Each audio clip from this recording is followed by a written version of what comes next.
Donc je parlais des sens de la Sainte Écriture tels que nous devons les recevoir. Il y a donc deux types de sens, de signification.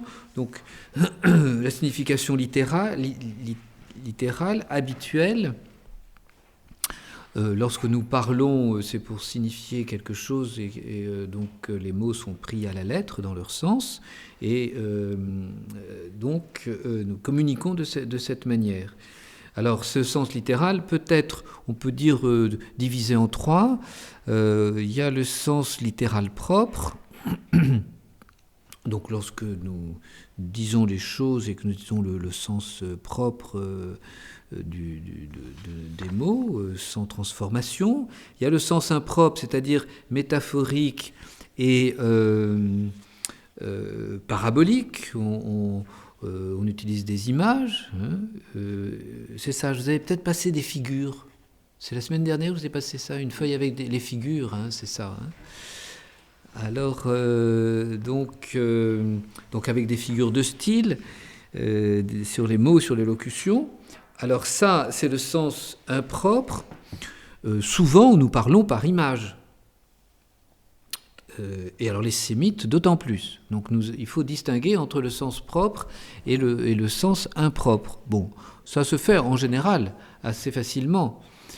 Pour la Sainte Écriture, c'est plus difficile parce qu'ils utilisent très souvent le sens impropre, beaucoup de métaphores, d'emphases, d'hyperboles, n'est-ce pas ? La postérité nombreuse comme les sables de la mer, comme le sable de la mer et les étoiles du ciel. Ça, c'est typique d'une hyperbole. C'est un sens impropre, bien sûr. Donc je dois comprendre que, comme il y a beaucoup de grains de sable sur une plage, eh ben, la postérité d'Abraham sera vraiment extrêmement nombreuse. Impossible à compter, impossible à dénombrer, bon, sauf par Dieu. Remarquez, Dieu compte aussi les grains de sable. Donc ça, c'est le sens impropre, sens littéral propre, sens littéral impropre, et puis un troisième sens qui est la plénitude du sens littéral, et qui n'a pas toujours été vu par les hagiographes, par Moïse, par les prophètes qui ont écrit, qui ont été inspirés par Dieu, et qui ont dit des choses. Et ces choses-là ont une valeur immédiate et puis une autre valeur plus plénière dans l'intention de Dieu, qui est l'auteur de l'Écriture sainte. Et donc, nous citions, oui c'est ça, je vous avais passé ce passage de saint Thomas d'Aquin. Saint Jean, saint Thomas d'Aquin disant que lorsque Caïphe parle en disant il faut que cet homme meure pour sauver le peuple, eh bien Caïphe dit il faut tuer Jésus-Christ, sinon les Romains vont venir, ils vont faire un malheur. Et Saint Jean commente en disant oui, il disait ça parce que il était prophète cette année-là et il annonçait que Jésus-Christ devait mourir pour sauver le monde, pour sauver le peuple de Dieu, pas que le peuple d'Israël. Et donc, une même phrase avait deux sens. Un sens immédiat, tuons Jésus-Christ, et un sens plénier, ou une plénitude de sens, plus exactement, qui est donc, oui, tuons Jésus-Christ, mais pour que Jésus-Christ sauve l'humanité et nous rachète de nos péchés. Donc tout est développé c'est à propos de Saint Jean, chapitre 11, 50-51.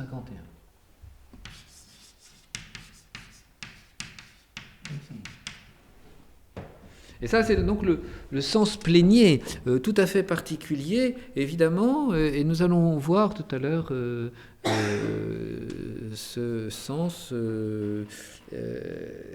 quant aux Galates, n'est-ce pas ? Quant à l'épître aux Galates. Et puis alors, deuxième genre de sens qui se divise en trois, c'est le sens spirituel. Donc le sens spirituel, ce ne sont pas... c'est pas le sens direct des mots, mais c'est un sens dédoublé qui découle de ce que signifient les mots. Donc, les mots ont un sens littéral qui renvoie à des choses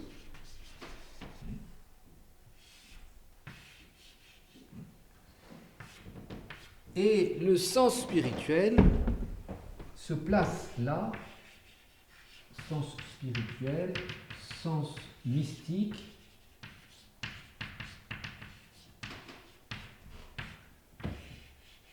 renvoyant à d'autres choses qui sont différentes de ces premières choses.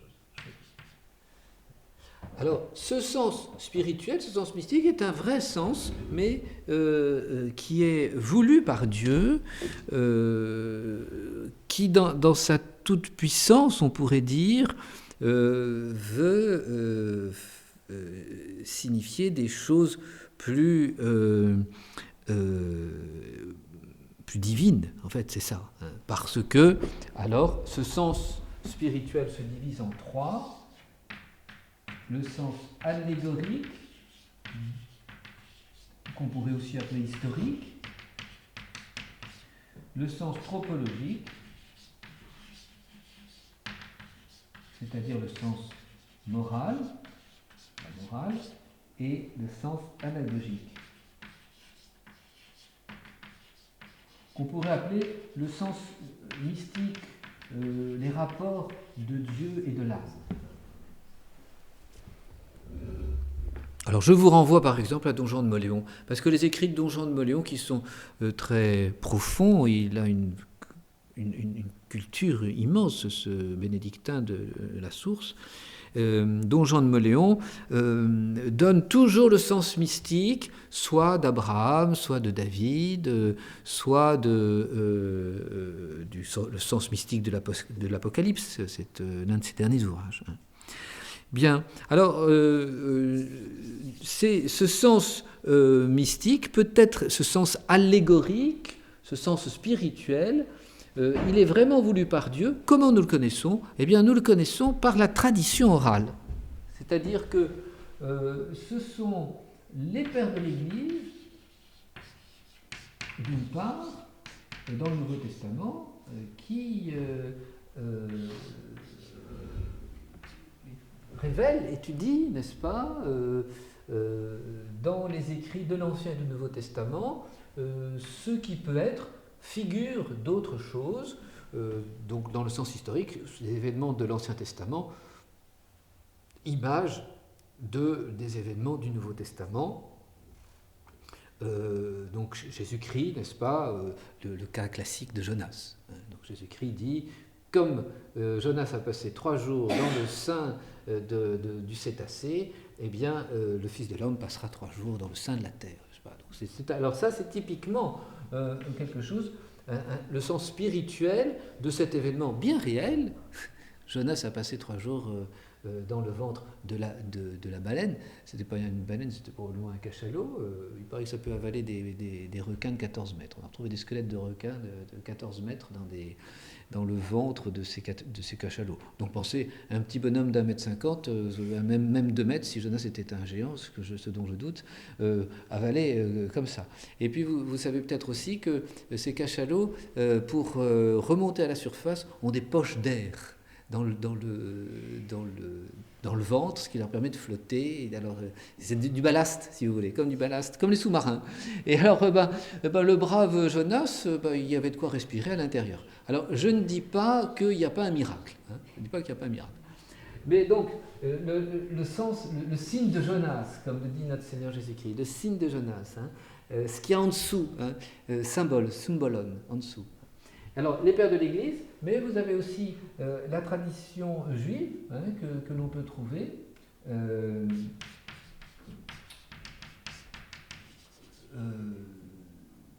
tradition juive ou judaïque, par exemple, chez Joseph, les Antiquités juives, n'est-ce pas ? Joseph recueille un grand nombre de traditions qui sont plus ou moins justes, n'est-ce pas ? Tout n'était pas inspiré, mais on peut trouver des interprétations spirituelles dans ces traditions juives, donc du temps de Jésus-Christ, n'est-ce pas ? Et puis, au-dessus, bien sûr, vous avez aussi le magistère de l'Église qui peut se prononcer sur un sens spirituel. Bon, c'est comme cela que l'on connaît le sens spirituel, le sens mystique. Alors, Cependant, bien qu'il existe, il ne faut pas voir dans tous les passages de l'Ancien et du Nouveau Testament un sens spirituel. Ça, c'est une opinion de protestants qu'on appelle les figuristes. Donc, il n'y a pas de figurisme, n'est-ce pas, chez nous. Et deuxièmement,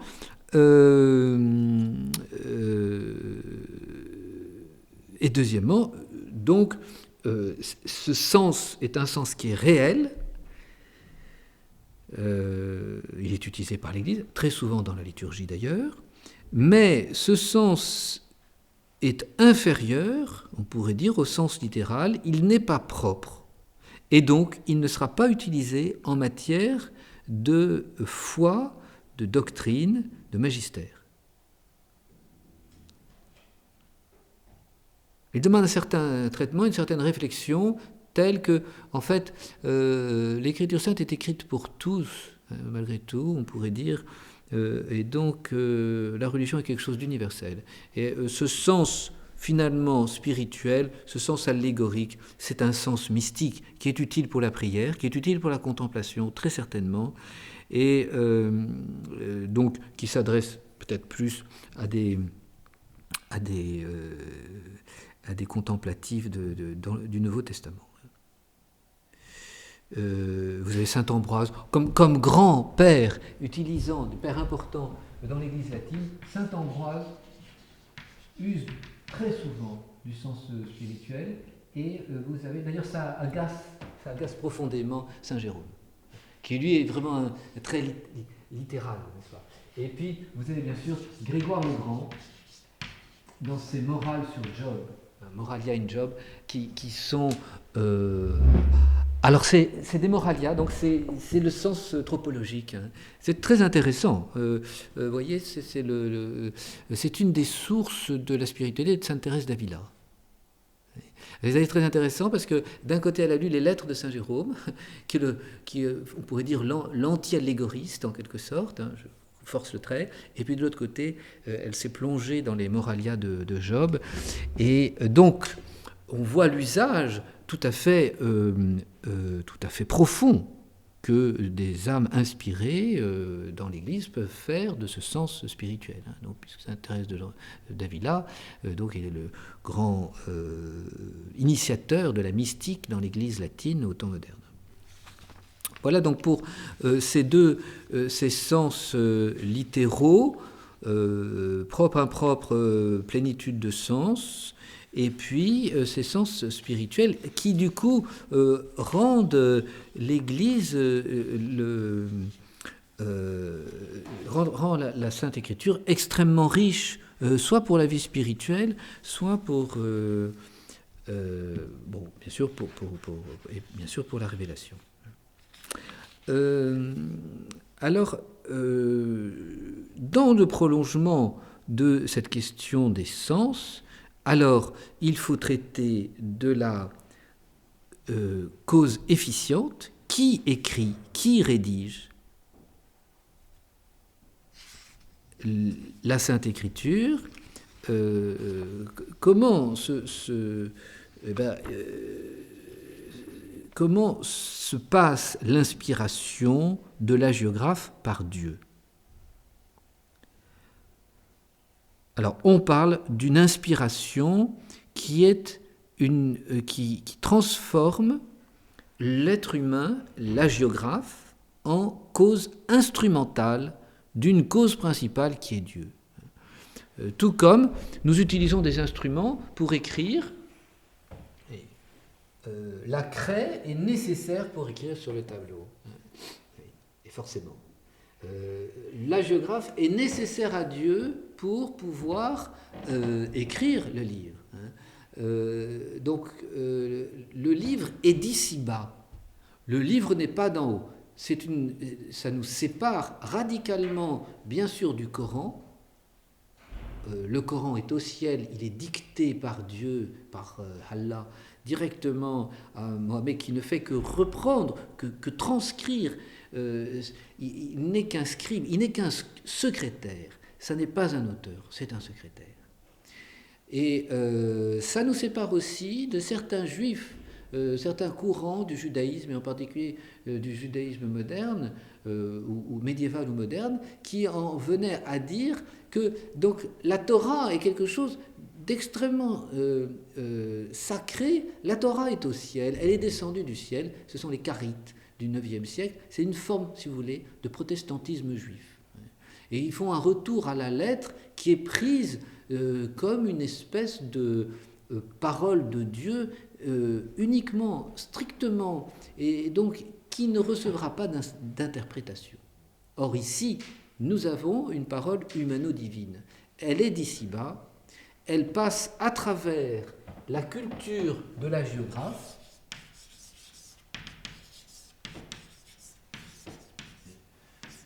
Dieu, qui est la cause principale, bien sûr, infuse, révèle, utilise, n'est-ce pas, la géographe, mais ultimement, c'est la géographe, avec toute sa culture, son style, sa manière d'être, qui donne alors le texte tel que nous l'avons.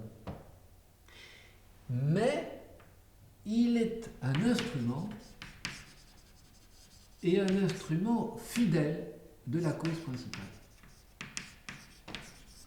Et donc, comme ici, la cause principale, qui est l'être humain, trace ce qu'elle veut, comme elle le veut,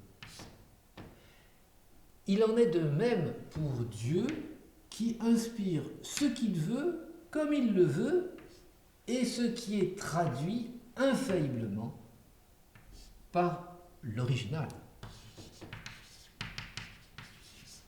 Pas par les copies, qui peuvent toujours avoir des altérations. Donc l'original est infaillible. On parle de inhérence. Ça ne peut pas errer. Alors, quand on dit non seulement qu'il n'y a pas d'erreur, mais ça ne peut pas errer. C'est tout à fait, propre, n'est-ce pas, à cet écrit. Oui. Ben alors après, l'original, on va le retrouver par recoupement si nous avons plusieurs manuscrits, comme on a fait ce petit travail pratique il y a quelques semaines. Et grosso modo, on peut penser que nous avons la substance des originaux, et quand je dis la substance, allez, s'il fallait donner un pourcentage, on a 95%, 96% du texte original, parce que je vous disais que les Juifs étaient très fidèles, très appliqués à recopier, avec ce quadrillage en particulier, et deuxièmement, on peut penser aussi que, et on le sait, donc quand l'Écriture sainte est confiée à l'Église, Ancien et Nouveau Testament, l'Église est quand même assistée du Saint-Esprit. Et à ce sujet-là, saint Augustin dit qu'il y a vraiment une assistance qui est accordée par Dieu pour la conservation de l'Écriture sainte et même pour la traduction. Alors, c'est pas une inspiration, mais la traduction faite en grec ou faite en latin est authentifiée ensuite par l'Église, ou commandée peut-être par l'Église, comme pour saint Damas avec saint Jérôme. Cette traduction va être protégée des erreurs dogmatiques, des erreurs qui touchent au domaine de la foi. Et c'est pour ça que donc on dira que la version latine de saint Jérôme, qui est la version de l'Église, et elle est garantie sans erreur et redonnant la substance de la révélation scripturaire. Bon, alors après, voilà, c'est toujours... Et là, le pape Pie XII dit il faut revenir malgré tout au texte authentique. Et là, c'est dans un but non pas peut-être spécifiquement théologique, mais plutôt apologétique. C'est-à-dire retrouver le texte avec toute sa finesse, toute sa richesse, et de façon, et peut-être aussi toute sa profondeur, de façon à pouvoir discuter d'abord avec la synagogue, n'est-ce pas, qui a le texte hébreu, évidemment. On ne peut pas parler théologie, religion avec des juifs si nous, on a notre vulgate latine et eux, ils ont leur texte hébraïque. Nous sommes obligés de nous mettre sur le même texte. Et c'est la même chose pour les protestants, qui sont revenus aux originaux grecs pour le Nouveau Testament et qui refusent mordicus la vulgate. Alors, eh bien, saint Thomas d'Aquin vous dira, bon, nous sommes bien obligés de prendre des textes qu'ils reconnaissent. Et donc là, il y a une nécessité à la fois de controverse, d'apologétique, de défense de la foi catholique. Bon. Donc, et nous n'avons rien à craindre à ce niveau-là. Bien. Alors, du coup, dans ce principe, n'est-ce pas, de l'inspiration scripturaire, cause principale, cause instrumentale, eh bien, Dieu est le libre auteur de l'un et de l'autre testament. C'est ce que dit le Concile de Trente en sa session 4.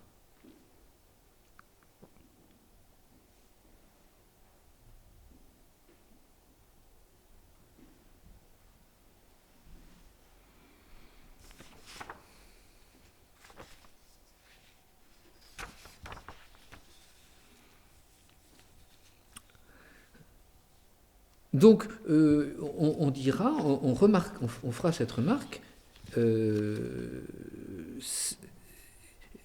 texte est à la fois de Dieu, cause principale, et donc il est aussi à la fois de l'homme, cause instrumentale. Et c'est là le génie, on pourrait dire, de cette inspiration scripturaire, par les contingences humaines, de passer un message divin. Et donc ce message divin que l'on va en particulier trouver à travers le sens plénier, ou la plénitude de sens, et à travers le sens mystique et spirituel. En tout cas, on doit bien comprendre que donc, ça n'est pas une dictée mot à mot, ça n'est pas une simple assistance qui empêche l'erreur.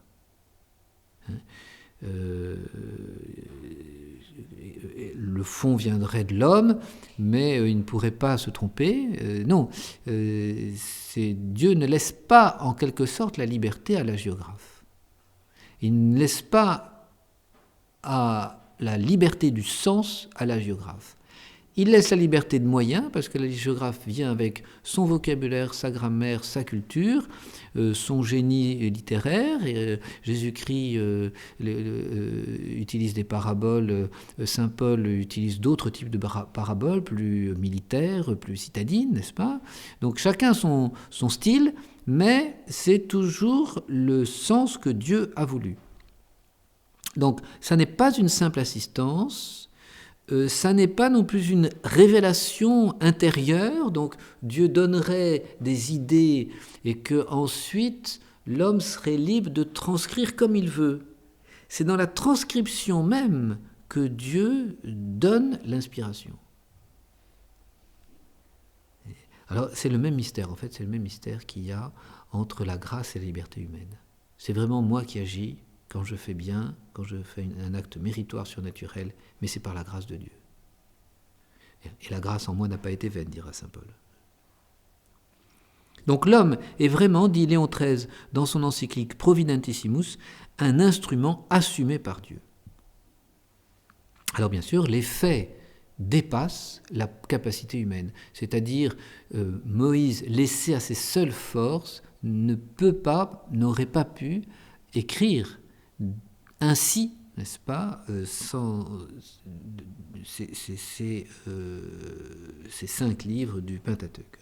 Bon, mais il l'a fait, et il l'a fait volontiers et volontairement. Et donc tout le livre est de Dieu, et tout le livre est de l'auteur humain.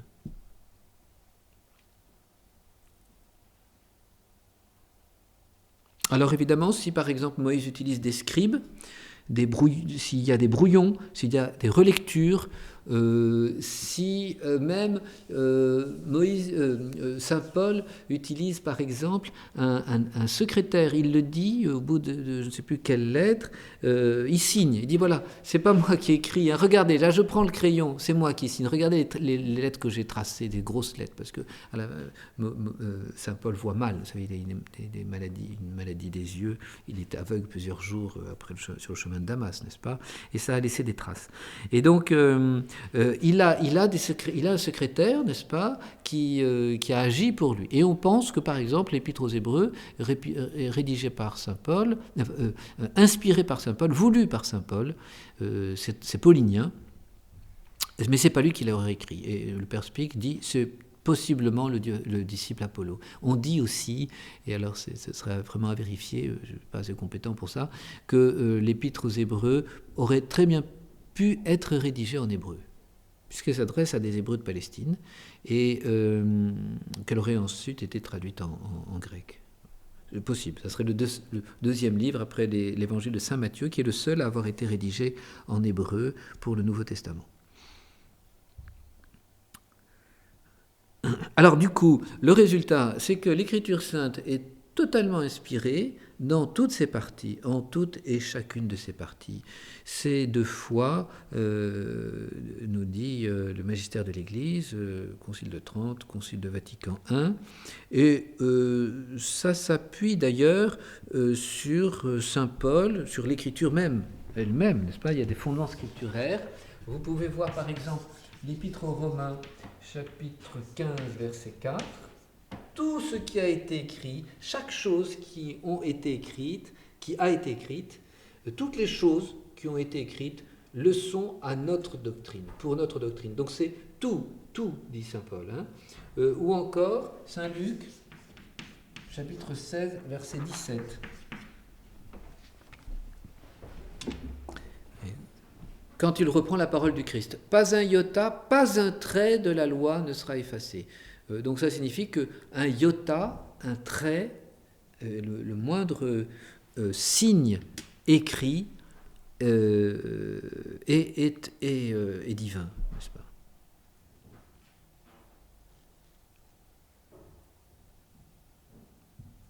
Bon, et alors donc tout notre travail consiste à retrouver le sens que Dieu a voulu mettre.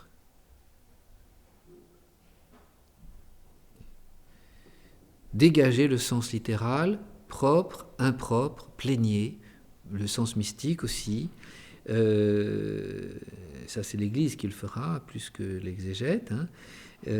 Donc, ce n'est pas n'importe quel sens que nous cherchons, c'est vraiment le sens qui a été voulu par Dieu. Et donc, c'est vraiment la parole de Dieu, et vraiment, Dieu nous parle, et il nous dit, voilà, c'est la pensée de Dieu qui se transmet comme nous pensons quelque chose et nous le communiquons aux autres et nous essayons d'être précis dans notre communication et vous n'avez rien compris, je répète, eh bien là c'est la même chose. Dieu pense quelque chose dans son éternité pour nous et il le transcrit et donc c'est pour ça que nous sommes en présence d'un trésor. C'est Dieu même, c'est la révélation même de Dieu. Et alors, donc l'herméneutique, et alors dans ce travail pour connaître l'intention et la pensée de Dieu ainsi exprimée, donc il y a une science, l'herméneutique,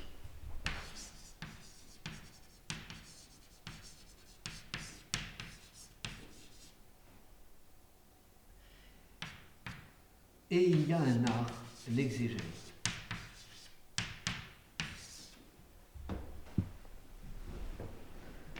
L'herméneutique, c'est la science avec des règles très particulières pour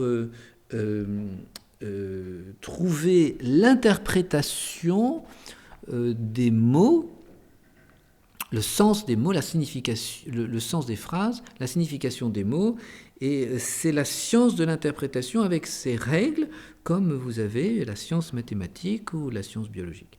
Et l'exégèse, alors c'est l'art qui va au-delà de l'herméneutique parce que on va faire appel aussi au trésor théologique de la tradition, des commentaires des pères de l'Église, de l'histoire, de la culture historique, de la connaissance des langues, n'est-ce pas?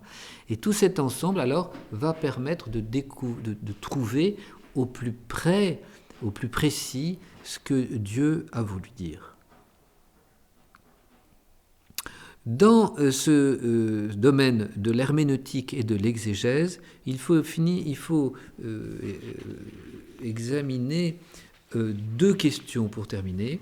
Il s'agit tout d'abord du rapport avec les sciences positives, et ensuite du rapport avec l'histoire. Alors évidemment, c'est en cas de contradiction. S'il y a contradiction entre des vérités scientifiques, astronomiques, biologiques, zoologiques, je ne sais pas, ou des vérités de la Bible, que faire? Peut-il y avoir contradiction entre vérité scientifique et vérité scripturaire? Alors, il y a deux possibilités. Soit c'est du côté de la science, qui n'est pas infaillible. Et ce que l'on prend pour vérité scientifique ne peut être qu'hypothèse, non encore vérifiée ou partiellement vérifiée, mais qui pourrait encore être dénoncée, enfin révisée et dénoncée. Donc ne pas prendre des hypothèses scientifiques actuelles pour une science, une vérité scientifique définitive. C'est tout à fait possible. Deuxièmement, cela peut être du côté de l'Écriture sainte. Alors,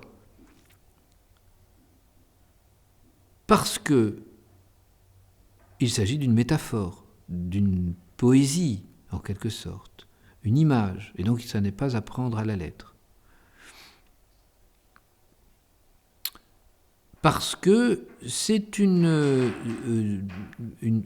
phrase, n'est-ce pas, qui est exposée de façon commune, mais sans vouloir s'exprimer scientifiquement. L'Écriture sainte s'adresse à tous, encore une fois. Josué chapitre 10, verset 13, « Le soleil s'arrêta ».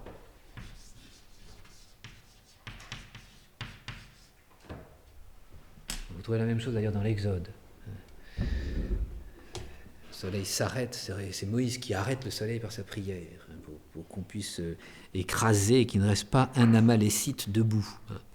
Alors, le soleil s'arrêta? Non, le soleil bien sûr ne s'arrête pas, parce que sinon ça serait vraiment une commotion astronomique terrible. Donc le soleil ne s'arrête pas, mais comme si les gens qui étaient là sur la terre en train de combattre à Gabaon, c'est comme si le soleil s'arrêtait. Et il ne bougeait plus dans le ciel. Alors, c'est une traduction commune, d'une vision commune, mais qui n'a pas de prétention scientifique.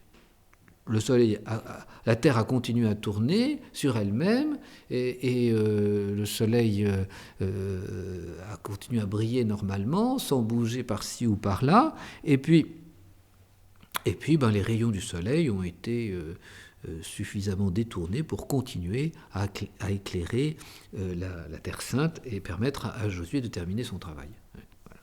Donc c'est une explication toute simple, si vous voulez, d'un sens impropre qui est utilisé dans ce sens littéral. Donc un langage commun non scientifique, selon la raison du sens commun. Saint Thomas d'Aquin remarque dans la Somme théologique que Moïse, en particulier, s'adressait à des rudesses, à des rudes, des gens pas toujours très... C'est pas des théologiens qu'il a en face de lui, hein. C'est des braves ouvriers et artisans et pasteurs. Hein. Donc il faut parler d'une façon, dire des vérités très élevées, de la façon, de façon à ce que les gens comprennent ces vérités. Hein. Alors, donc c'est ce qu'il explique dans sa Somme théologique à la question 68 et 70.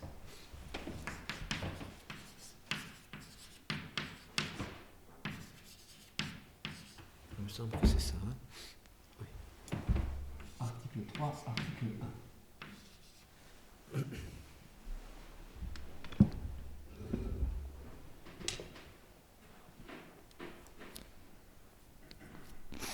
constatamen in scriptura sacra multa metaphorici tradita.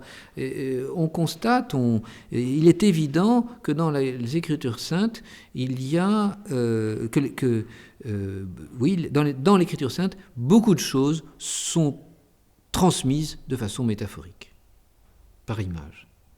Que secundum planam superficiem litere intelligi non valet, qui ne doivent pas être compris selon un sens superficiel, on pourrait dire, littéral.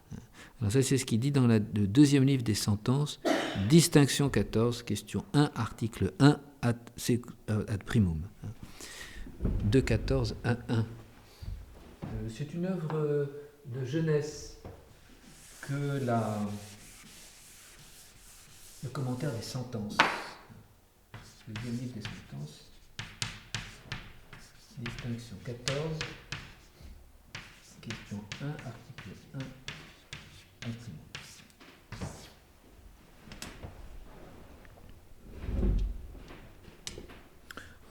Saint Thomas d'Aquin fait partie des exégètes médiévaux qui s'attachent de très près au sens littéral. Hein. Il est pas du tout, il peut l'être. Hein. Il se met à l'école des pères de l'Église, hein, comme il peut être figuriste. Enfin, il peut chercher des figures comme saint Ambroise, hein, ou comme saint Augustin. Mais c'est quand même le primat de la lettre, hein, chez lui dans son exégèse. Il faudra faire attention, c'est pour cela qu'il faut faire attention à ne pas chercher un concordisme parfait. On a pu avoir cette tendance dans l'Église, chez les protestants aussi, à la fin du XIXe et au XXe siècle, à vraiment vouloir concorder de façon parfaite entre les sciences actuelles, les sciences positives, encore une fois, et puis l'Écriture sainte. Alors certains ont cherché, par exemple, dans les 6 jours de la création, à expliquer cela selon l'évolutionnisme tel qu'il a été mis en place à partir de Lamarck, Darwin, etc. Et donc, voilà, une évolution progressive en passant de plusieurs stades, du minerai au végétal, du végétal à l'amibe, de l'amibe au poisson, etc. Et donc, ils ont cherché à faire un concordisme entre cette théorie évolutionniste et ce qui est décrit dans les 6 jours de la Genèse. C'est une entreprise qui est vaine parce qu'elle n'est pas dans la perspective de Dieu. Dieu ne parle pas scientifiquement, il parle religieusement, il livre des vérités religieuses. Il ne cherche pas à nous faire comprendre ou sonder les mystères de la nature. C'est pas ça qui l'intéresse, c'est pas ça qui nous intéresse non plus. Alors ça, c'est pour les rapports avec les sciences exactes et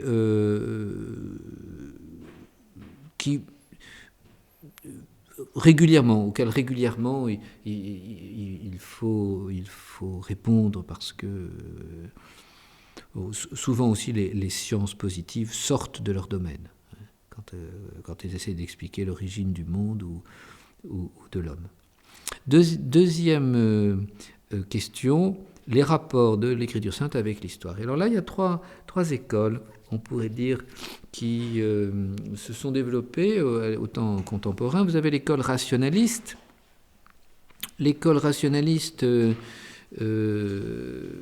dont le grand-père, on pourrait dire, alors le lointain ancêtre, mais on ne peut pas parler de rationalisme à propos de Richard Simon, qui est un oratorien de la fin du XVIIe siècle, et qui a commencé à avoir une vision évolutionniste de l'interprétation, de l'inspiration scripturaire. Mais de façon plus proche de nous, c'est Strauss, qui a une grande influence sur les systèmes rationalistes contemporains et qui part d'un principe, il n'y a pas de surnaturel possible. Et donc, par cela seul qu'il rapporte des faits surnaturels, il est clair que les évangiles ne sauraient être des documents historiques. Il écrit ça dans sa Nouvelle vie de Jésus. Strauss, ça n'a rien à voir avec compositeur.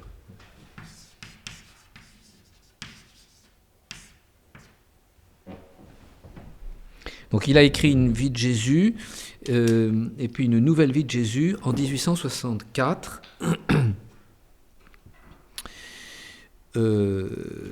Les évangiles, considérés comme de vraies sources historiques, rendent impossible une vue historique de la vie de Jésus, dit-il aussi. Donc ce ne sont pas des sources historiques. Il n'y a rien d'historique, ou si peu,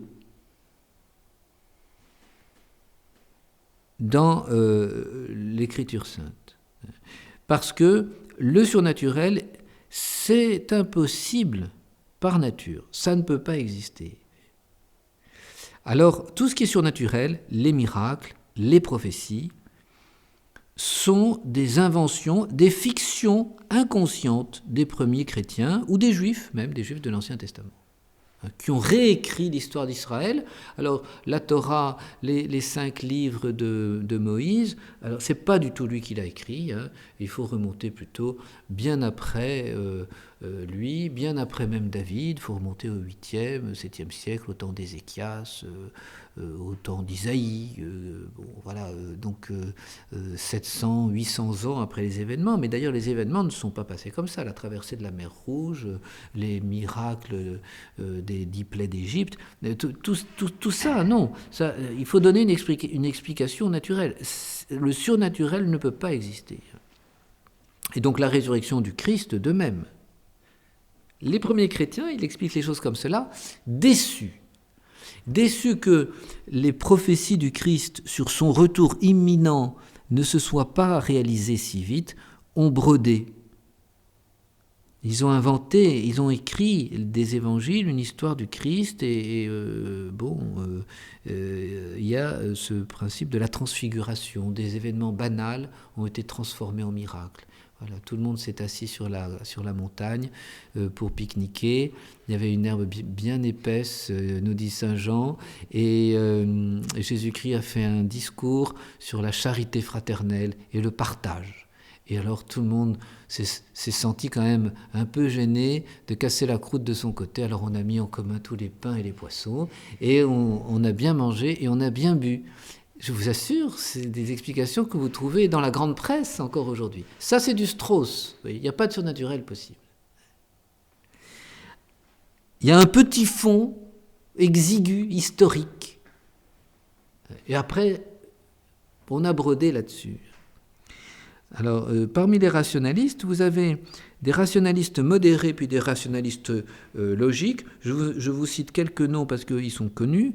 Les rationalistes modérés, c'est Renan, Arnac. Donc la vie de Jésus de Renan a une influence extrêmement importante en France. C'est le père du rationalisme français. Deuxième partie du XIXe siècle. Et Arnac, qui est un luthérien allemand,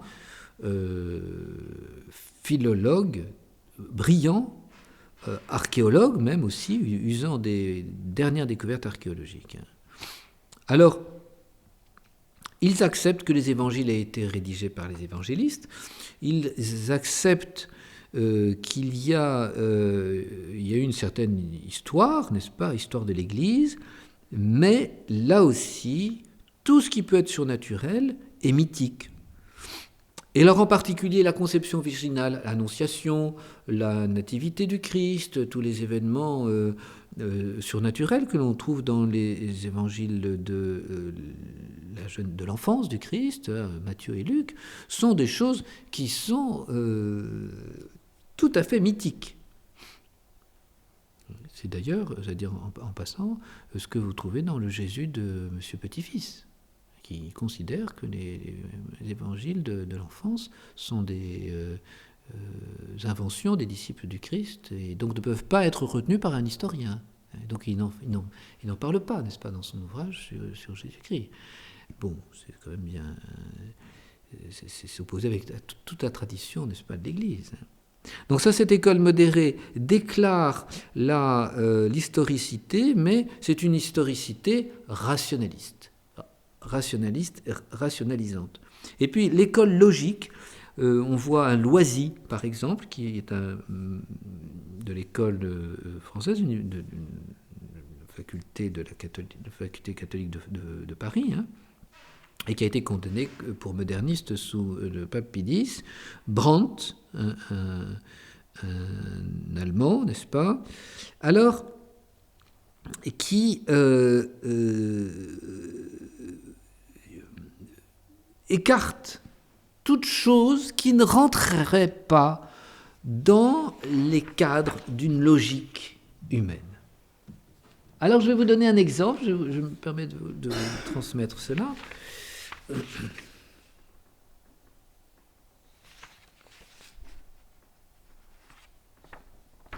Oui, c'est ça.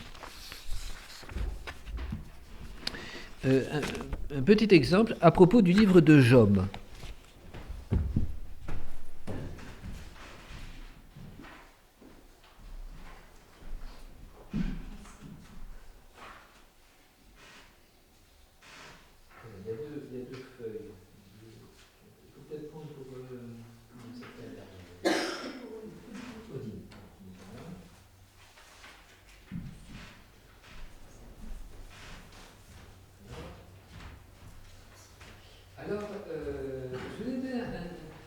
Ça me semble typique, vous voyez, de cette école logique qui, d'ailleurs, vous allez voir, complique beaucoup les choses. Donc, les choses qui ne sont pas logiques, manifestement, ne sont pas originales. Alors, le livre de Job, vous voyez de quoi il s'agit, c'est un livre sapiential, c'est-à-dire qui est dans cette catégorie non pas des prophètes ou des livres historiques, bien que ça soit quelque chose d'historique, mais qui développe la sagesse de Dieu. Les psaumes, les proverbes, l'Ecclésiaste, le Cantique des Cantiques sont dans ce genre-là. Les épîtres de saint Paul sont des livres de sagesse. Alors, Job, vous connaissez l'histoire, se retrouve consolé par 3 amis, Éliphaz, Bildad et Sophar, dans son malheur extrême, le pauvre Job, sur son tas de détritus, oui, à la périphérie de la ville. Et nous avons les discours de ces 4 personnages. Et il y a 3 séries de discours, 3 grandes parties. Et à chaque fois, donc, les 3 amis exposent leur explication des malheurs de Job. Abandonné par sa femme, ayant perdu ses enfants, toutes ses propriétés, tous ses animaux, toutes ses richesses, et frappé d'éléphantiasie, donc une maladie de peau, n'est-ce pas, qui l'a complètement défiguré. Et donc c'est devenu, d'ailleurs quand il le voit de loin, les 3 amis ont entendu qu'il était arrivé un malheur à leur Job, ils viennent, et quand ils le voient de loin, ils sont effondrés, ils s'assoient à côté de lui, et ils restent silencieux pendant des jours. Ils savent pas quoi dire. Qu'est-ce que vous voulez ? C'est une telle loque humaine. Et c'est d'ailleurs, c'est assez psychologue. Je me rappelle un curé comme ça qui me disait qu'il avait été appelé au chevet d'une pauvre dame qui était cancéreuse au dernier degré. Et quand il est rentré dans la chambre, qu'il l'a vue, il s'est assis à côté du lit et il n'a pas su quoi faire. Quoi dire ? Il est resté en silence. Parce qu'il y a des tels malheurs, vous savez pas quoi. Vous savez pas quoi faire, vous êtes désarmé. Hein. Alors il a passé une petite image, n'est-ce pas, de Jésus-Christ sur la croix, et c'est ça qui a tout débloqué. Bon, après cette dame fait une très belle, très sainte mort. Mais donc c'est assez. Donc le pauvre Job est dans un état terrible de malheur. Alors Éliphaz, Bildad et Sophar vont l'un après l'autre expliquer pourquoi Job est sous la malédiction de Dieu, parce que ça vient de Dieu, c'est pas possible autrement. Et à chaque fois, il donne des raisons qui sont fausses. Et Job répond. Donc vous voyez le premier discours, chapitre 4, chapitre 14, Éliphaz 4 et 5, réponse de Job, 6 et 7, Bildad, chapitre 8, Job répond. Sophar, chapitre 11, Job répond. Deuxième tour de discours, chapitre 15 à 21. Et donc, on retrouve la même structure. Et donc, l'école logique va vous dire, voyez, c'est un très beau poème. Et c'est vrai, il est écrit, alors il a été écrit dans une langue archaïque, mais ensuite il a été traduit dans la langue hébraïque de l'époque de Salomon, où là on arrive à un sommet dans la littérature hébraïque. Un petit peu, voyez-vous, comme... Alors il y a eu l'original inspiré dans un hébreu ancien, si vous voulez, et ensuite qui a été peaufiné, on pourrait dire, en langue plus civilisée, plus littéraire. Hein. Donc, mais c'est toujours le même livre, n'est-ce pas? Alors, l'école logique vous dit, donc, premier discours, voyez, on voit bien l'équilibre. Deuxième discours, même chose, c'est réponse, équilibré. Troisième discours, et alors là, voilà que la machine se détraque. Éliphaz, réponse de Job, et puis après, là ça va plus, parce que Bildad, il dit pratiquement rien, 6 versets. Job répond, et Sophar, il est silencieux, et Job continue, n'est-ce pas? Alors, vous avez une rupture illogique. Comment se fait-il que nous avons 2 périodes tout à fait équilibrées et que la troisième, ça va pas? Alors, ils se disent, c'est pas possible. Il y a eu du mélange, il y a eu du désordre qui est rentré dans ce livre. Retrouvons l'ordre primitif. Il faut que ce troisième discours colle logiquement avec le premier et le deuxième discours. Et donc, je vous ai mis tout ce que nous proposent certains exégètes pour reconstituer ce troisième discours équilibré entre Éliphaz Job, Bildad Job et Sophar Job. Et alors vous voyez, donc ils vont prendre des chapitres à Job, des paroles de Job vont être attribuées à Sophar, à Bildad, vous voyez, donc le chapitre 25, chapitre 26 de Job est placé sur les lèvres de Bildad, et les chapitres, une partie du chapitre 24 et du chapitre 27 sont placés sur les lèvres de Sophar. Et pour faire bon poids, bonne mesure, les derniers chapitres sont inversés. Vous voyez, le chapitre 28, qui est un très bel hymne à la sagesse de Dieu, se retrouve tout à la fin, parce qu'évidemment, là, Job ne répond ni à l'un ni à l'autre, il s'adresse à Dieu, en quelque sorte. Alors, voilà que, logiquement, on a reconstitué, avec une dizaine d'opérations, un troisième discours, mais qui nous dit que cette reconstitution est juste. Et d'ailleurs, elle n'est pas la seule. Combien d'exégètes proposent leur propre solution pour résoudre ce troisième discours? C'est pour résoudre l'anormalité, disent-ils, de ce troisième discours. Mais moi, il me semble que... Alors, premièrement, on va au manuscrit, et cette reconstitution, vous ne la trouvez pas dans les manuscrits, dans aucun manuscrit. Alors, c'est quand même embêtant. C'est étonnant que l'original n'ait laissé aucune trace, si vraiment ça avait été comme ça, originalement. Vous comprenez que on est gêné. Ensuite,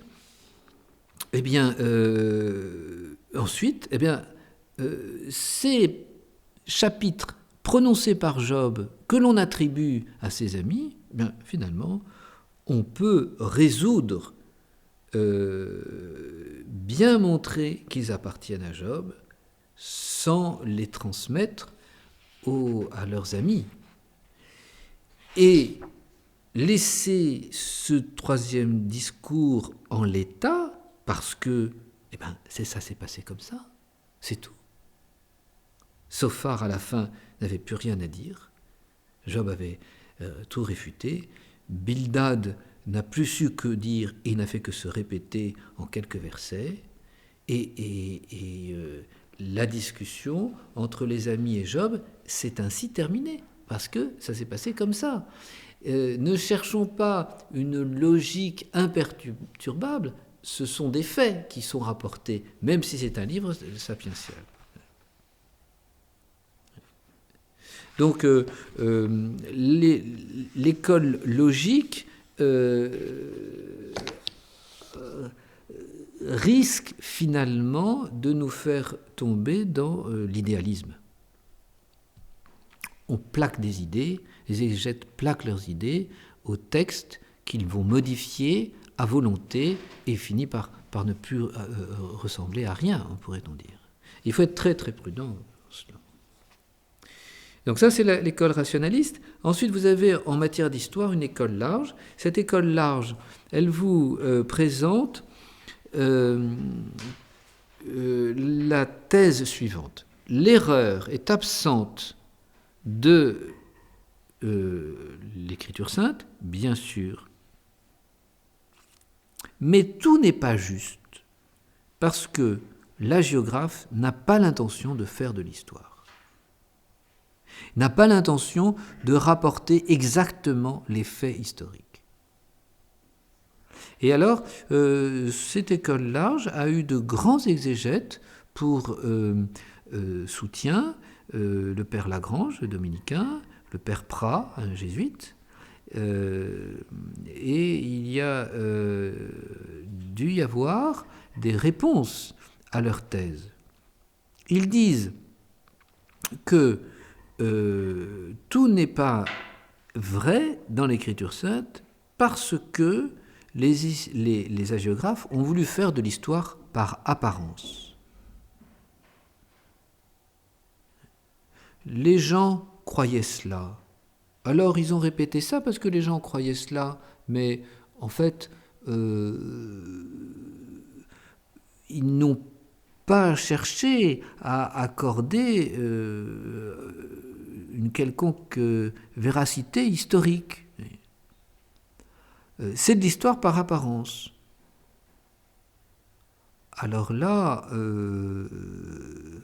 l'histoire par apparence, ça n'existe pas. Le propre du genre historique, c'est de donner les faits et de découvrir les causes des faits. Ce qui s'est vraiment passé, les faits, et pourquoi ça s'est passé comme ça.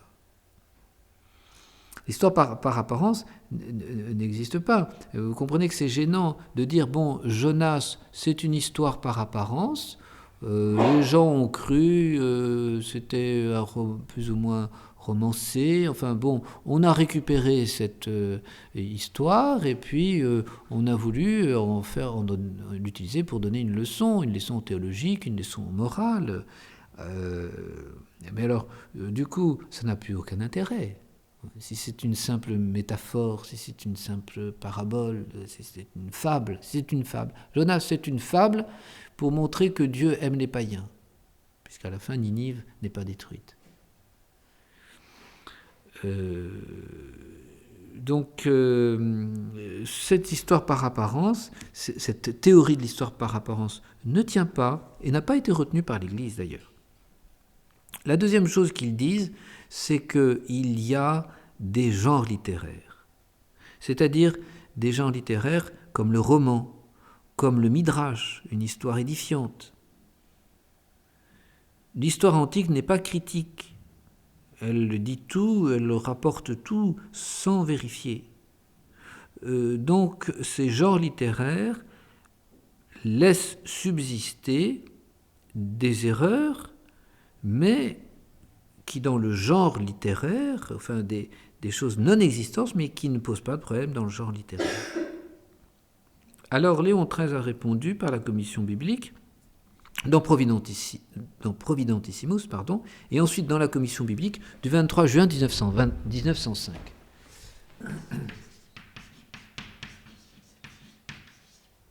Les genres littéraires existent bien, mais il faut avoir des raisons très fortes et nécessaires pour s'éloigner du sens littéral.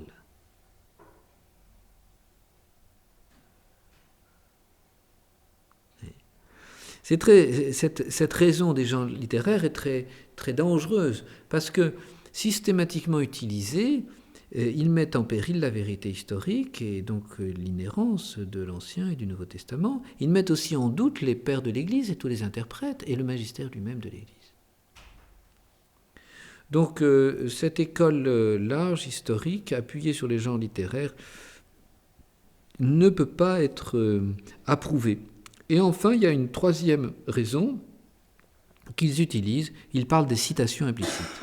Il y a des choses qui sont erronées parce que dans l'Écriture sainte, les hagiographes font des citations, mais ils ne donnent pas la référence. Ces citations sont implicites. Il y a des citations explicites, comme lorsque Jean cite Caïphe, Caïphe disant cet homme a blasphémé, nous n'avons plus besoin de témoins. Bon, alors ça c'est explicite. Caïphe a dit. Donc, nous savons bien que c'est les paroles de Caïphe et qu'elles sont fausses. Jésus-Christ n'a jamais blasphémé. Mais dans l'idée du Père Lagrange, il peut y avoir des citations implicites, donc il n'y a pas les guillemets. Alors, ce n'est pas vraiment Dieu, ce n'est pas vraiment même la géographe, c'est une citation. La commission biblique qui a été saisie de cette question a répondu « Non, ça n'existe pas ». 13 février 1905.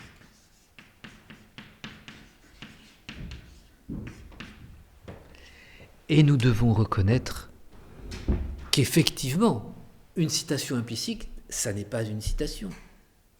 Ou alors, vous la prenez vraiment à votre compte. Et dans ces cas-là, c'est plus une citation. Vous répétez ce qu'a dit quelqu'un, vous ne le citez pas, mais si vous ne le citez pas, c'est parce que vous faites ces paroles, vous les faites vôtres. Combien de fois on le fait, n'est-ce pas, ou on l'écrit même. Jean Guiton a écrit un ouvrage très célèbre sur Dieu et l'astronomie. De fait, il a recopié d'autres ouvrages sans les citer. Ça fait tout un procès. Mais il n'est pas le seul. L'autre jour, je lisais un article d'Écriture sainte. Oh, je me dis, tiens, mais cette explication-là qu'il donne d'un mot grec, j'ai déjà lu ça quelque part. Je prends ce lexique du Nouveau Testament, des mots grecs du Nouveau Testament, du Perspique, et en fait, sans le citer, le brave exégète avait recopié l'article. Alors il avait simplifié et tout, mais il y avait des citations. Alors là, oui, c'est implicite. On retrouve les citations, mais du coup, cet article, qui a tout pompé dans le livre d'explication du Perspique, fait sien cet ouvrage. Et on ne peut pas dire que c'est une citation implicite. C'est Monsieur Untel, que je ne citerai pas, a fait, parce que il a trouvé que c'était juste, que c'était vrai, il a plagié. Et donc, il est admiratif, d'ailleurs. C'est la plus haute forme de l'admiration, dit Voltaire, que le plagiat. C'est vrai, d'une certaine manière. Bon. Donc, mais le plagiat, je fais mien, n'est-ce pas, ce que je vais plagier. Donc, ce n'est pas une citation implicite. C'est vraiment, j'y crois, vraiment, c'est ma pensée, n'est-ce pas. Vous avez un cas très célèbre, là je peux citer parce qu'il y a prescription d'un siècle. Vous avez un article dans le dictionnaire d'archéologie chrétienne de liturgie sur le martyr. Cet article qui fait 200 colonnes, c'est un énorme livre, est signé par Don Leclerc, qui est l'un des rédacteurs principaux de ce dictionnaire d'archéologie chrétienne, avec Don Cabrol. Il a tout recopié chez monsieur Allard, qui a écrit un ouvrage, le martyr dans l'Église primitive. Mais c'est de la première à la dernière ligne. Et il n'a pas cité. C'est quand même fort, ça. Citation implicite? Non. Oui, non, plagiat complet, recopiage, tout ce que vous voulez. Mais il a fait sien ce livre qu'il a transformé en article pour son dictionnaire d'archéologie. Bref, donc, les citations implicites, ça n'existe pas.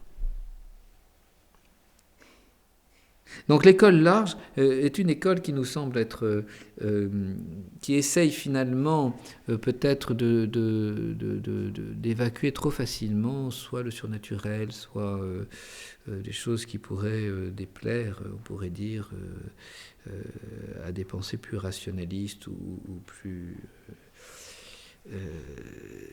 voilà, moins attachées, n'est-ce pas, à souligner la provenance divine de l'Écriture sainte. Donc la troisième école dans ce rapport avec l'histoire, c'est l'école réaliste, n'est-ce pas ?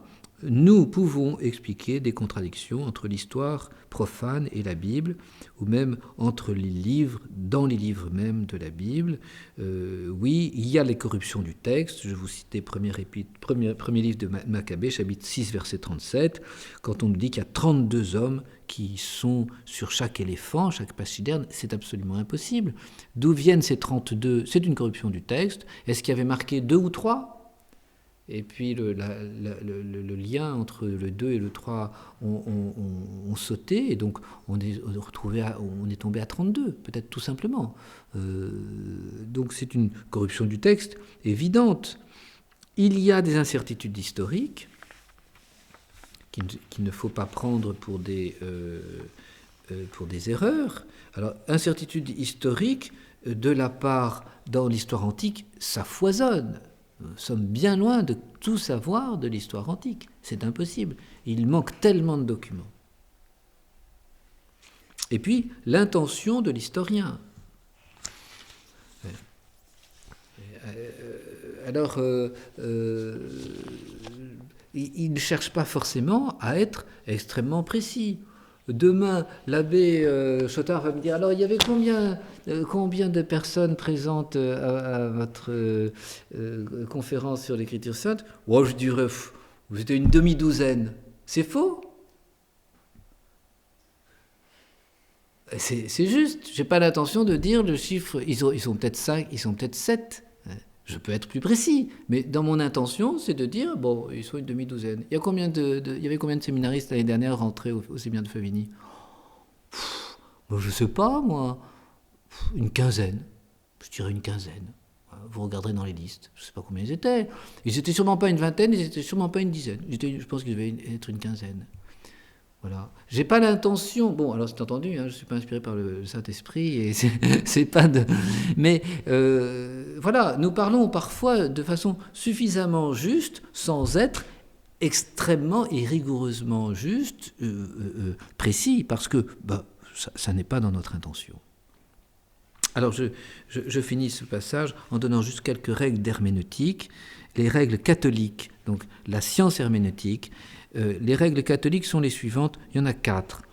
Il faudra, quand nous expliquons l'Écriture sainte et cherchons le sens de l'Écriture sainte, toujours adopter le sens qui sera donné par l'Église. C'est le Concile de Trente qui le dit en sa session 4 et le Concile de Vatican I. Donc ce qu'ont dit les magistères, les conciles, les papes, les congrégations romaines, et ce que dit le consentement unanime, moral, unanime des pères de l'Église. Ça suppose une recherche dans le magistère et dans les pères de l'Église. Alors parfois, ils ne se sont pas prononcés, donc nous avons la liberté de penser ceci ou cela.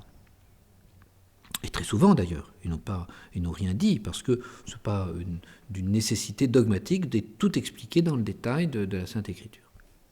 Deuxièmement, il faudra écarter toute interprétation qui supposerait une erreur dans le texte.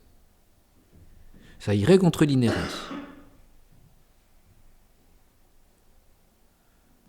Alors on pourra dire que le texte a été corrompu, c'est possible, mais on ne pourra pas dire que Moïse s'est trompé. Troisième règle, c'est l'analogie de la foi. Saint Thomas d'Aquin utilise souvent cette analogie de la foi pour expliquer les textes de l'Écriture sainte. Les vérités sont connexes entre elles. Et donc ça suppose qu'il n'y a pas de contradiction. Donc quand Jésus-Christ dit « Pater maior me est » dans la Vulgate, « Le Père est plus grand que moi », Jean chapitre 14, verset 28, et qu'il dit à côté, en même temps, « Le Père et moi, nous sommes un », alors il faut accorder des phrases qui pourraient paraître contradictoires. Ben oui, le Père est plus grand que l'humanité de Jésus-Christ. Mais dans leur divinité, ils sont un. Donc forcément, nous devons connaître un peu notre catéchisme avant de nous lancer dans l'explication de l'Écriture sainte. Et la quatrième règle catholique, c'est d'être humble. C'est peut-être ce qui manque le plus. Le XIXe siècle a vu un tel essor des sciences historiques et des sciences profanes qu'on a pensé que la raison humaine était capable de tout expliquer, de tout, d'avoir la vérité sur tout, de tout faire rentrer, n'est-ce pas, dans ces catégories. Non, je pense, ayons un peu d'humilité. Les règles scientifiques après, c'est 4 règles catholiques. Les règles scientifiques, vous les trouvez dans un manuel d'écriture sainte très précis, très pratique, du père Renier. C'est le tome 1. Il faut reconstituer le texte. C'est ce qu'on appelle faire de la critique textuelle ou de la critique littéraire. Bon, il y a des lacunes, il y a des textes qui sont abîmés, il y a des corruptions. Essayons de retrouver au mieux le texte. Assurons-nous du sens des mots. Les mots des langues orientales ont une largeur sémantique telle qu'il peut y avoir des sens qui sont différents pour un même mot. Alors il faut bien les connaître et ensuite faire appel, c'est la 3e règle scientifique, au contexte du récit. Donc la grammaire, la psychologie de l'auteur, son style, sa culture, et au contexte historique, le but du livre. Pourquoi a-t-il été écrit ? À quelle époque ? Tout cela va nous aider à mieux comprendre alors le sens du texte. Utiliser les passages parallèles. Là aussi, saint Thomas d'Aquin explique souvent la Bible par la Bible. Et enfin, la dernière règle scientifique, eh bien, si vous avez encore le temps après ça, vous pourrez faire appel aux autres langues sémitiques. Donc l'araméen, le chaldéen, le guèze, l'arabe, etc. Bon. Et puis je termine par quelques règles historiques. Règles d'histoire profane qui doivent s'appliquer, n'est-ce pas, aussi, qui peuvent s'appliquer parce que ce sont des règles scientifiques. Je vous rappellerai tout d'abord que l'argument du silence n'est pas un argument. Donc on parle de beaucoup de personnages dans l'Ancienne Écriture, dans l'Ancien Testament, dans le Nouveau Testament. On parle de villes, on donne des toponymes.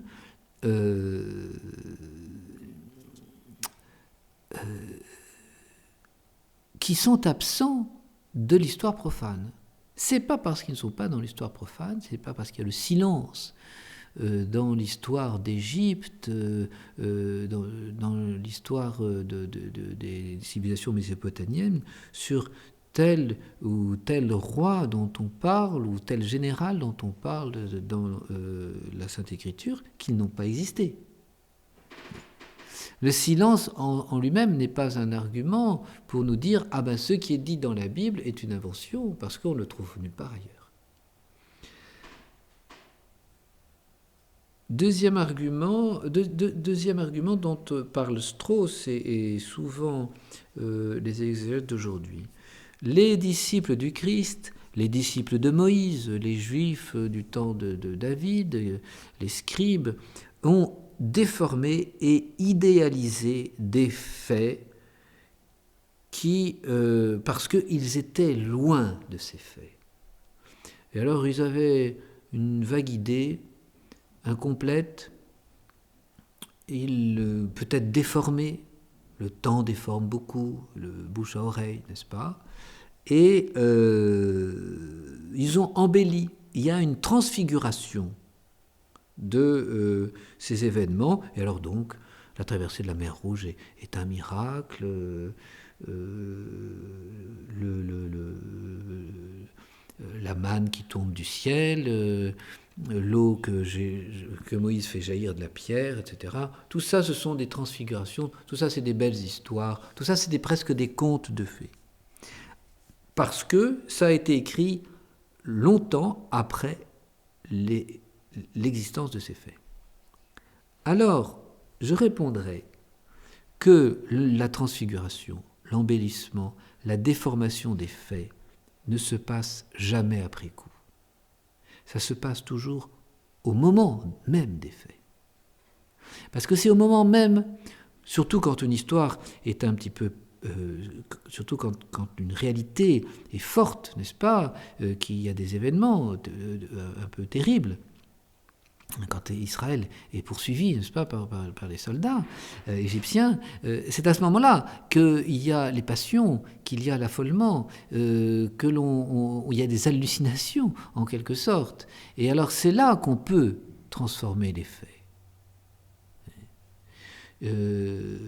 Après, une fois que la tension, la passion est tombée, une fois qu'on n'est plus impliqué dans l'histoire, alors les disciples, les successeurs, 5 ans, 10 ans, 20 ans après, ils jugent sainement des faits, avec leur raison froide.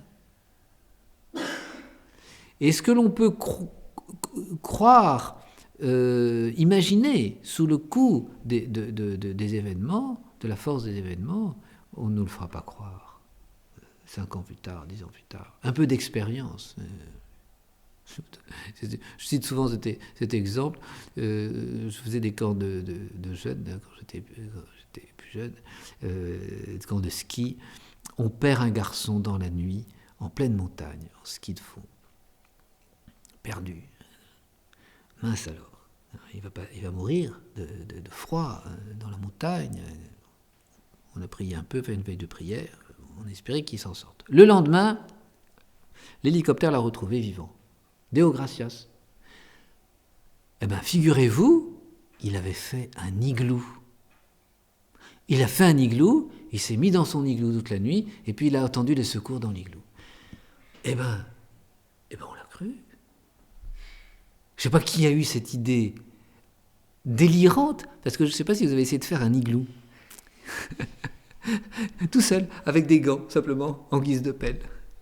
J'ai fait un igloo une fois, on était 40, on a travaillé 4 heures de suite, et puis on a fait un igloo qui était haut comme ça. Un igloo, mais c'est infaisable tout seul, paumé dans la nuit. Alors qu'est-ce qu'il a fait le gars ? Il s'est traîné sous un arbre, il a fait un trou dans la neige, et puis c'est pour protéger du vent comme il a pu.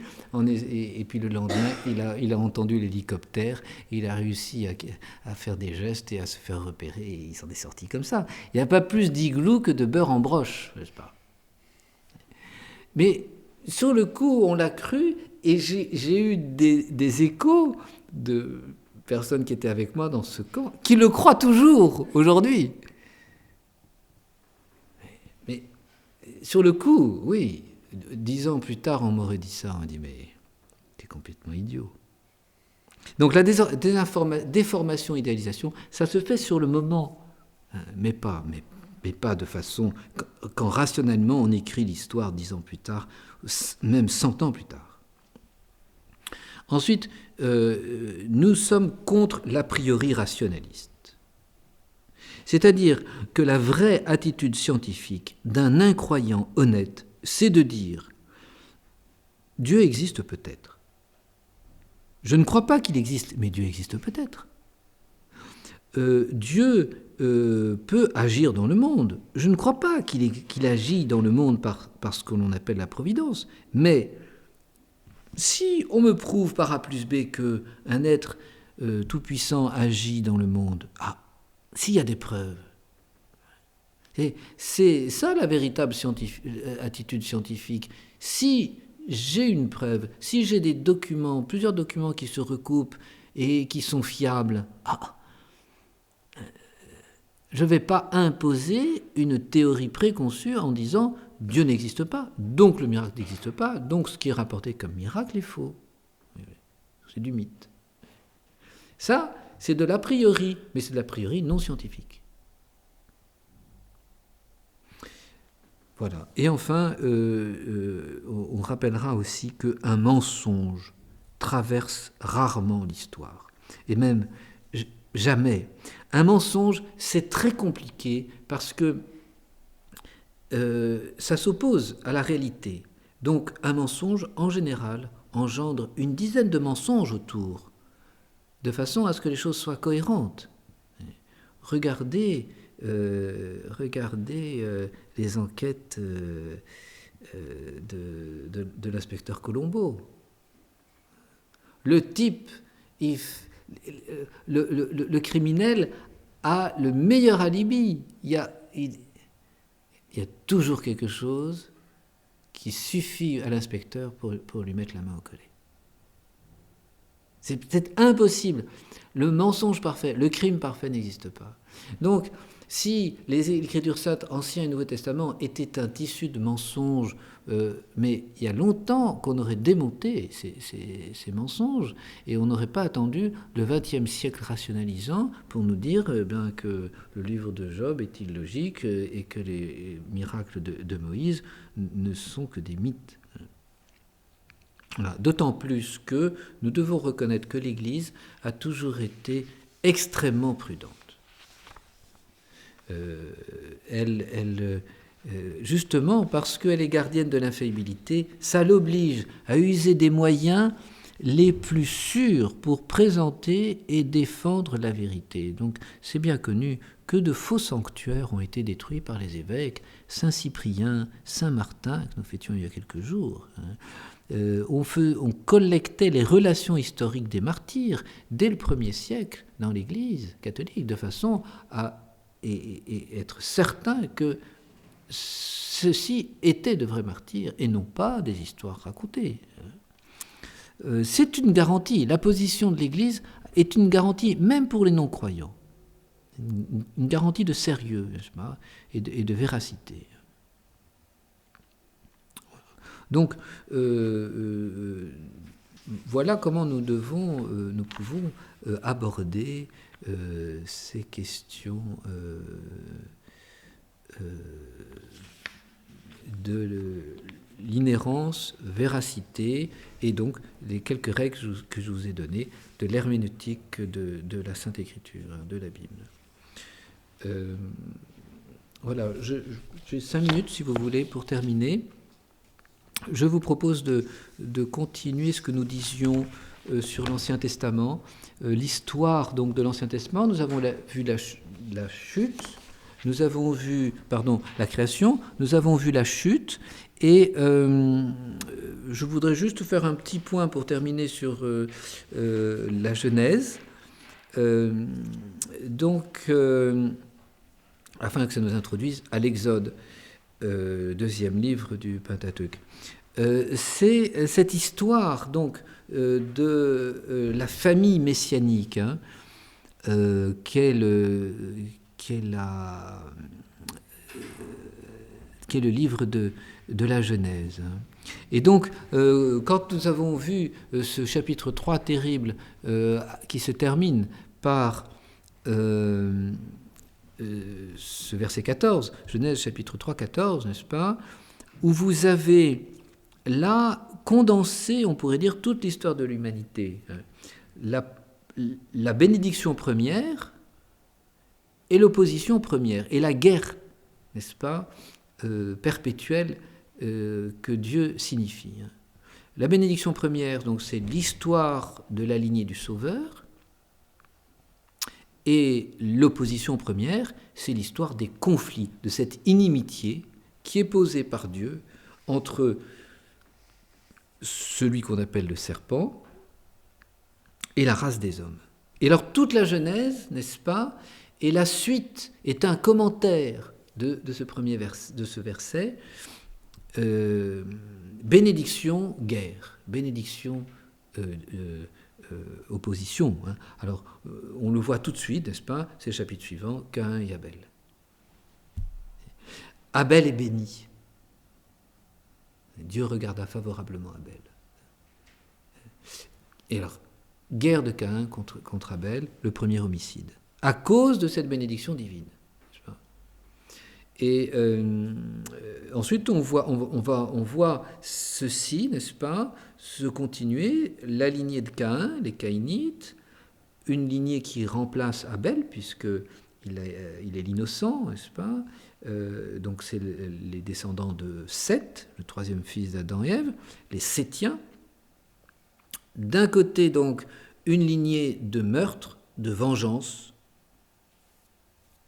qui aboutit à ce chapitre 6, où à plusieurs reprises Moïse répète « toute chair avait corrompu sa voie devant Dieu ». Mais corruption universelle, guerre universelle. Et donc c'est les meurtres, c'est la violence, n'est-ce pas? C'est la guerre que l'on trouve chez ces patriarches. Toute chair avait corrompu. Et alors vous avez là le contraire de la bénédiction que l'on voit à la fin du chapitre 1, Genèse chapitre 1, verset 31, et Dieu vit que cela était très bon.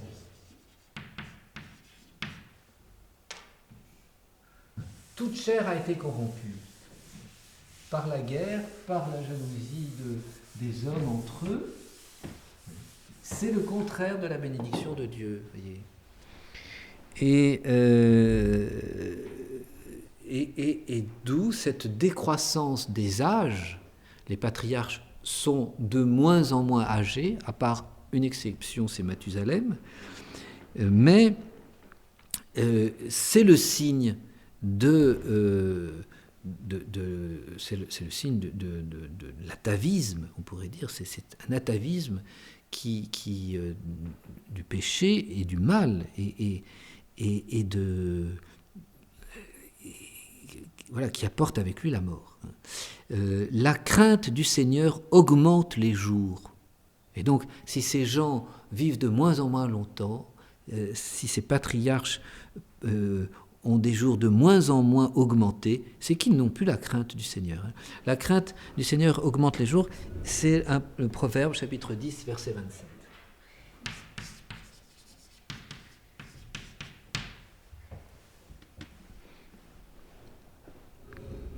Mathusalem mourra dans le déluge. Oui, tué par le déluge. Alors, nous retrouvons après le déluge, nous allons retrouver ce même schéma, c'est-à-dire chez les fils de Noé. Vous avez une division entre les fils de Noé, Cam, Canaan, et ceux-ci vont être à l'origine de la Babylone. Babylone qui est l'empire ennemi de Dieu. Et on retrouve Babylone à la fin de l'Écriture sainte dans l'Apocalypse, à plusieurs reprises, entre les chapitres 14 et 18. Donc ça, c'est cette fondation de Babylone, c'est la cité de la haine, n'est-ce pas? Genèse, chapitre 10, verset 10. Babylone et la tour de Babel, qui en est le prolongement, n'est-ce pas? Genèse, chapitre 11. Et alors, il faut bien voir que le mot de Babel, c'est Babili, ça signifie porte du ciel. La Babel, cette tour de Babel, dont il reste encore le socle à Babylone aujourd'hui, il y a plusieurs ziggourats comme ça, grandes tours qui ont été construites à cette époque. On peut placer ça vers le 8e, 7e siècle, 7e millénaire, pardon, avant Jésus-Christ. Cette tour de Babel, c'est un temple, n'est-ce pas? C'est un temple religieux. C'est la porte du ciel. Donc c'est un monument que les hommes élèvent à leur Dieu, mais qui n'est pas le Dieu du ciel. Et alors, ils se divisent, et cette division, qui est le signe, n'est-ce pas, de l'opposition, la division engendre la guerre, c'est une division idolâtrique, et chaque peuple aura son Dieu. Le polythéisme vient de cette division radicale, n'est-ce pas, des peuples au pied de la tour de Babel.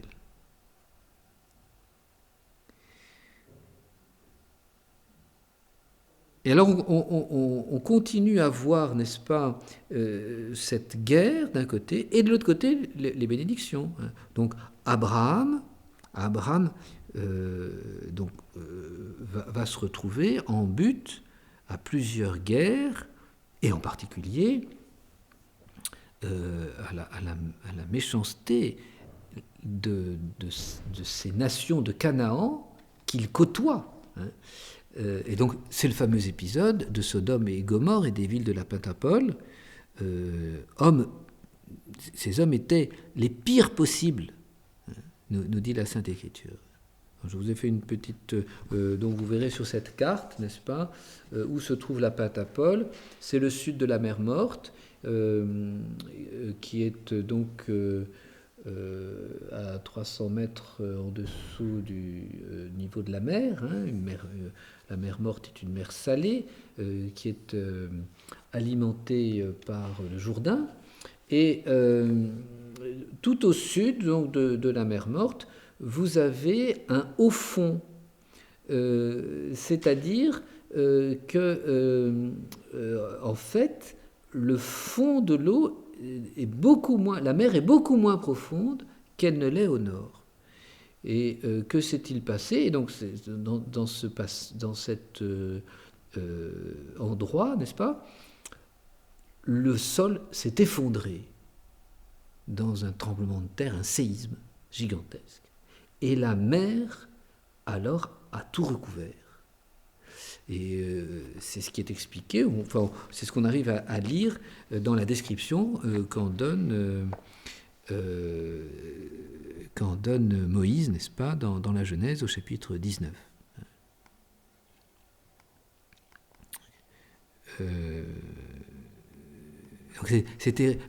Donc on voit, n'est-ce pas, l'homme juste, Abraham, et puis ce monde corrompu, n'est-ce pas, comme Noé, seul au milieu d'un monde corrompu.